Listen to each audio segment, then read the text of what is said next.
In 2007, 3 deflated air mattresses lay on the floor of a dim San Francisco apartment. The roommates were broke and desperate to cover rent. Over the next 15 years, those 3 mattresses would evolve into a $100 billion enterprise.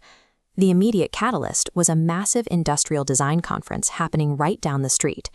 Every hotel room in the city was completely sold out, leaving traveling attendees with nowhere to stay. Roommates Brian Chesky and Joe Gebbia saw an opening. They put those airbeds on their floor, cooked breakfast the next morning, and charged 3 guests $80 a night for the privilege. With that single transaction, they inadvertently competed with the entrenched legacy hospitality industry, a sector dominated by massive physical footprints, standardized luxury, and operational momentum. That desperate weekend proved a critical hypothesis. A massive, unmonetized asset was hiding in plain sight globally in the form of the world's empty bedrooms. To monetize that asset, the founders had to overcome a biological hurdle. Humans naturally fear entering a stranger's territory. This was the trust paradox. Legacy hotel chains bypassed this fear entirely through rigorous standardization and corporate branding. A traveler knows exactly what a Hilton or Marriott room will look like, regardless of the city. The peer-to-peer alternatives of the time, like Craigslist, lacked that safety net. They were anonymous, high friction, and carried steep perceived physical and financial risks for both the buyer and the seller. Airbnb's viability depended on a platform architecture that systematically engineered digital trust between perfect strangers.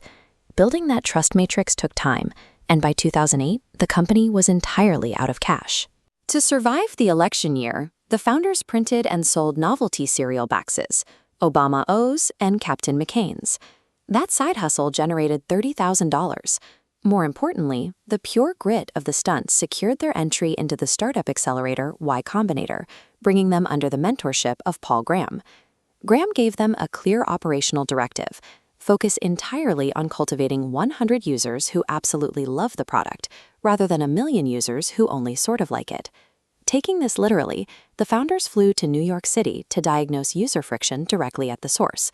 They went door to door, meeting early hosts and discovering that amateur, poorly lit photography was severely depressing booking rates. This chart shows booking conversion rates based on listing photography.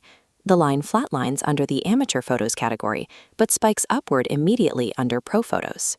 By taking high-quality images themselves, the founders eliminated visual uncertainty, the information asymmetry, between host and guest. NYC bookings doubled almost overnight. The lesson was clear. Founders must manually solve user friction, doing the tedious things that don't scale, long before they write code to automate those solutions. To remove friction, they built reputation currency by requiring mandatory 2-way reviews. This forced hosts and guests to build a permanent track record. Next, they implemented identity verification, connecting government IDs to user profiles, tying digital actions to real-world identities. But in 2011, this infrastructure faced an existential test. A host's apartment was heavily vandalized by a guest, prompting massive public backlash. Management responded rapidly by introducing a $1 million host guarantee, a financial safety net ensuring property owners and restoring confidence. Their formula for engineered trust was fully active: maximize transparency with reviews, maximize insurance with a guarantee, and aggressively minimize perceived risk for both sides of the transaction. In a peer-to-peer marketplace, trust is never a peripheral feature.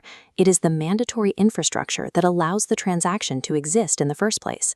With the mechanics of trust secured, the company dropped the literal breakfast requirement and allowed hosts to rent out entire homes, decoupling their business model from air mattresses.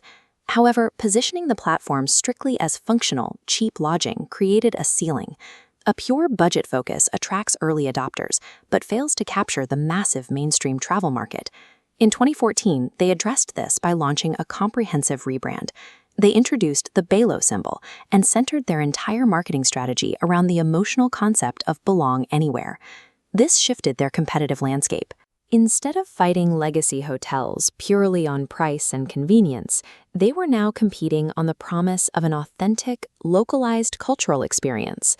Evolving from a transactional utility into a purpose-driven lifestyle brand allowed Airbnb to appeal to travelers beyond the budget segment, removing the final barriers to global expansion.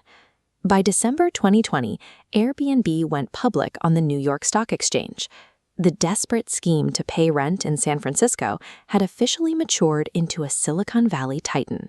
They reached over 800 million guest arrivals across 220 countries, surpassing the valuation of traditional hospitality giants without owning a single piece of physical real estate. Their growth playbook is exact: solve human friction through engineered trust, execute the unscalable hustle, and reposition into an emotional brand. Founders do not need to invent an entirely new industry to reach scale.